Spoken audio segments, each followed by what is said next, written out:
During a session with the Education Review Commission, legislators from the Karamoja sub-region highlighted the inadequacies of the education system there, resulting in some of the lowest educational achievements in the country. They point out that low enrollment rates, struggle of walking long distances of about 14 to 20 kilometers to access schools are some of the reasons responsible for hindering education in the region. We have parishes that have taken 20 years raising one graduate, 20 years, a whole parish.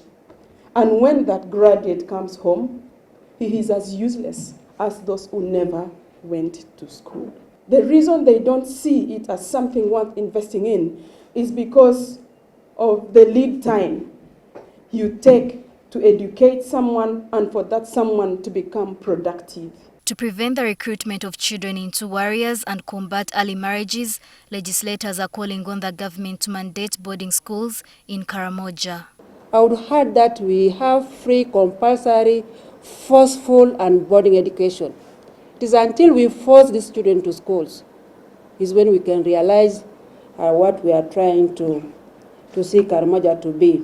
Estimation was if you run it for about 15 years, then you actually deprive the recruitment for a good period of time, because then kids would actually be locked in schools. We need to get education that speaks to a pastoral or livestock economy. Furthermore, they emphasize the need for proper fencing in existing schools, urging the government to address this issue promptly. So men access these schools so easily and get out these girls out of school.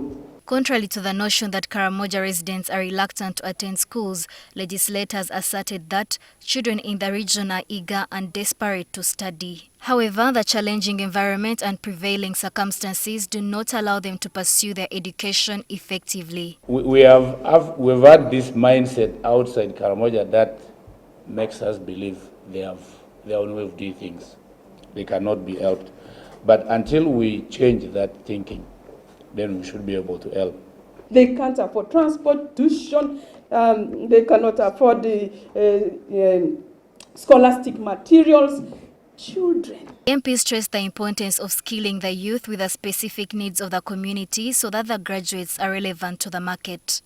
Because then if we train them on things they can't sell, then the value of education will not still be realized. I'm thinking of something like the training the paravets, training them on animal fattening so that they apply. In addition, the legislators are urging the government to increase the number of available slots on loan schemes in the region, in the humanities, as well as expansion of scholarships. Karamoja can be described as a patient with multiple organ failures, poverty, limited access to education, insecurity as a result of cattle raiding are just a few of the pressing issues in this area. Now, members of parliament in this region want government to heed to their requests and prioritize improvement of accessibility to education in this region. Nobat Atkunda, NTV.